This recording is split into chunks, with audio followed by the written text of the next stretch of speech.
In this video, I'll use geometry nodes to add glow effect to instances based on their index values. As you can see on your screen, we have an animation where we have few blocks or cubes and they are glowing one by one sequentially in the order of their index numbers. Let's go to the geometry nodes panel. Here we have our default cube. Let's press new. This will give you a new graph for this cube, but we will delete this. And let's add a grid node.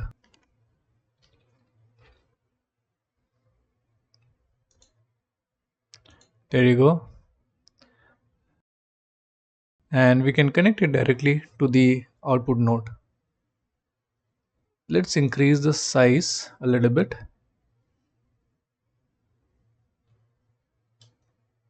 I'll make it 5 by 5.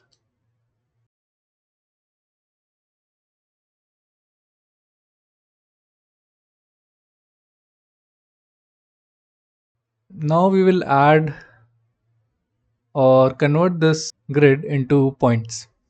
So for that we will use mesh to points node. Press Shift T, then search for mesh to points.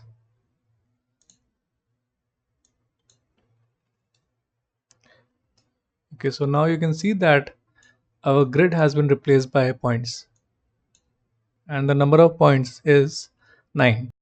Next we will add instances in place of these points. So you can use any 3D model as instance, and here in this tutorial I'm going to use a cube as instance. Instance on points node, there you go, and simply drop it between mesh to points and output.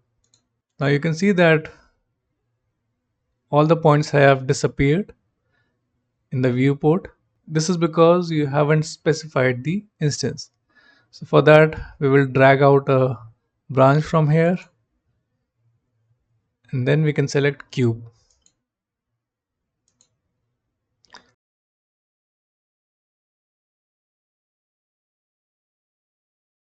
Let me change the view.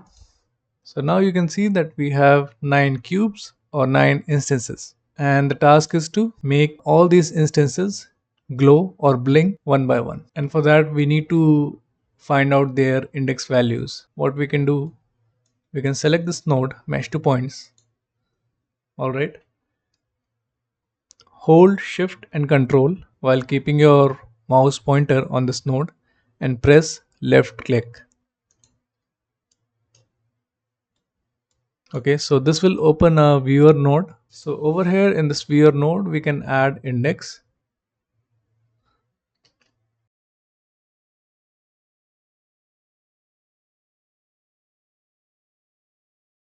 Then we can open the viewport overlays menu, and under viewer node we can select attribute text and also reduce the color opacity.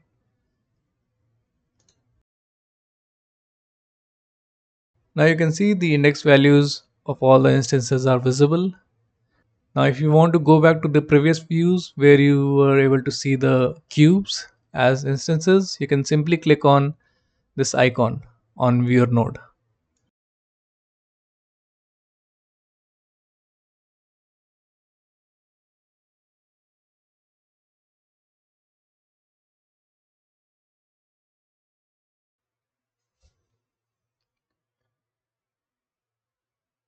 Let's add a plane below these cubes. So I'll just press Shift A and select plane.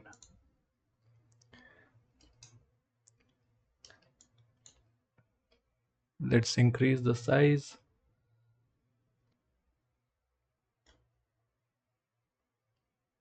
I'll bring it down a bit. Okay, this looks good.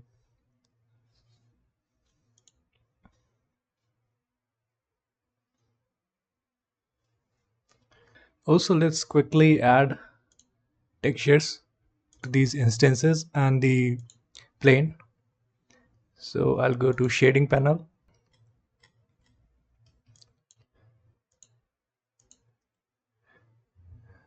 and here I will set a texture for the plane.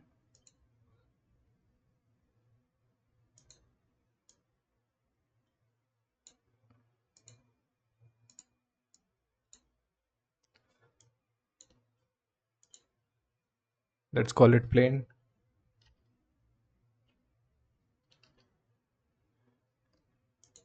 Now to set the material for cubes, we'll have to go back to geometry nodes because these are instances. So here we cannot set their material or texture.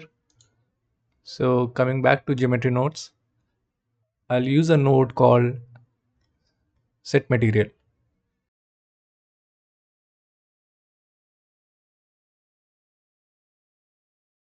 So let's create a new material or texture over here.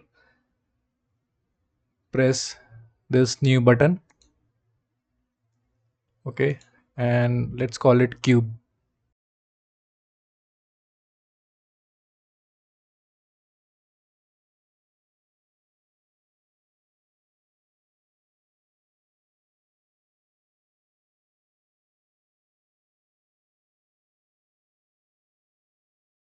Okay, so this is the texture that we have defined for our cubes.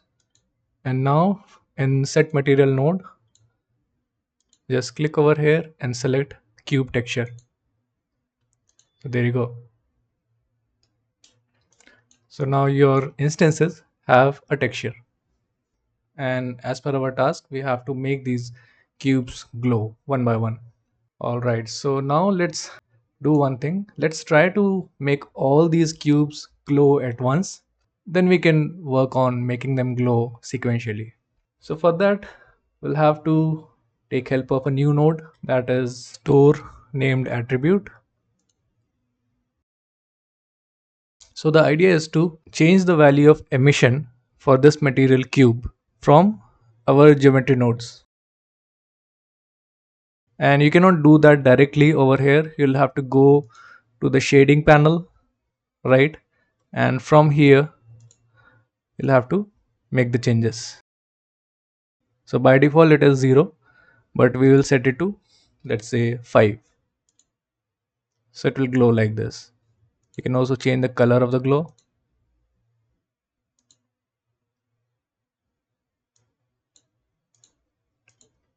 Alright, so we have to find a way to change this value, right? So for that, we will use this node store named attribute. Let's give it a name, intensity. Alright, now going back to our shading,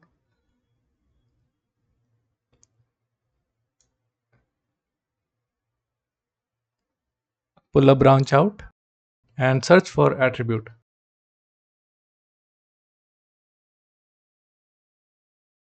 Over here in name, you can simply specify the same variable name, that is intensity. Now in geometry nodes, we can attach a value node over here and try to play with it. So you can see that now we are able to control the glow of our cubes. Now instead of manually controlling this glow, let's try to automate this. For that we can use a node called ping pong.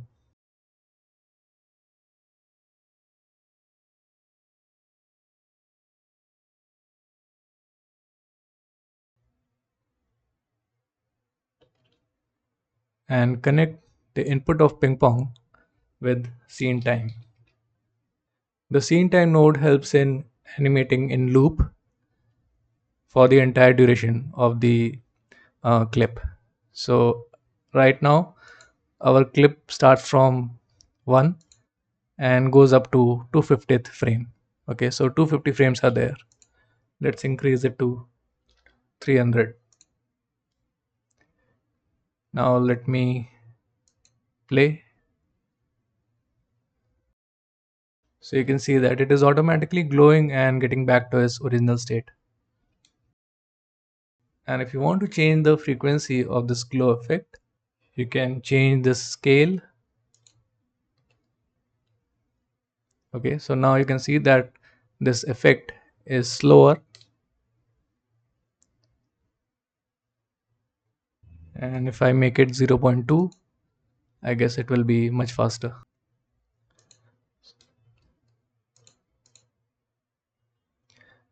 Let's keep it 1 for the timing. Now the next thing that we have to work on is make this glow animation go sequentially from one instance to the next instance, right? And as we have already seen over here, if we activate this node, this is how the index values of the instances aligned over here. I will use a node called truncated modulo,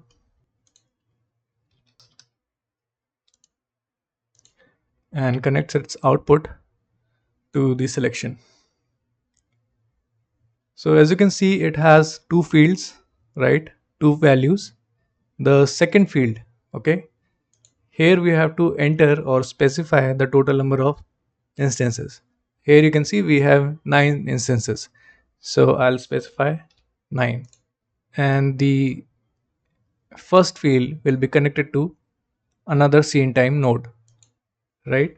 So basically this node truncated modulo helps us in iterating over instances in a loop, okay, and 9 being the maximum value. So it will loop over or iterate over our instances from 0 to 9, and after 9 it will again go back to 0 and start over for the entire duration of the clip. So let's play it.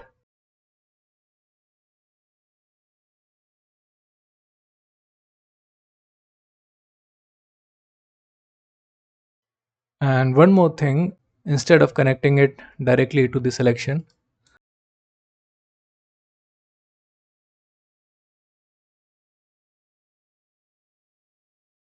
we actually have to compare the output of truncated modulo with our index values, right?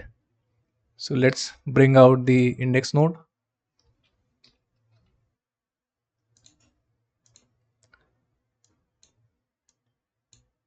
and search for compare.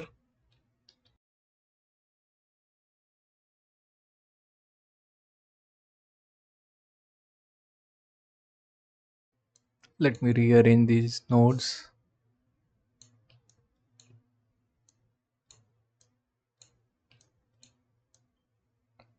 Okay, connect this output of index with the first variable and the output of truncated modulo with the second variable. Let's switch to integer and equal.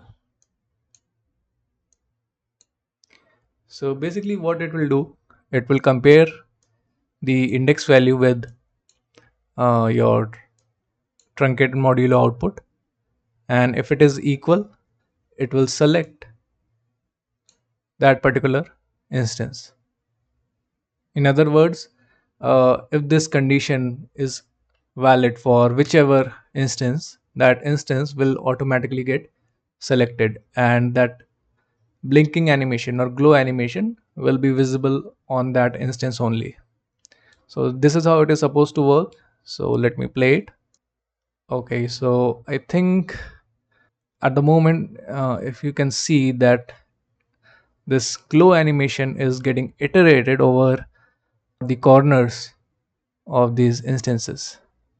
That's not what we want. We want to iterate over these instances, right? Let me stop this animation. And over here in store named attribute, Instead of point, let's select instance.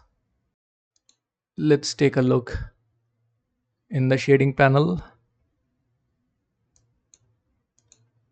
Okay, in this attribute node, instead of geometry, we should have selected instancer.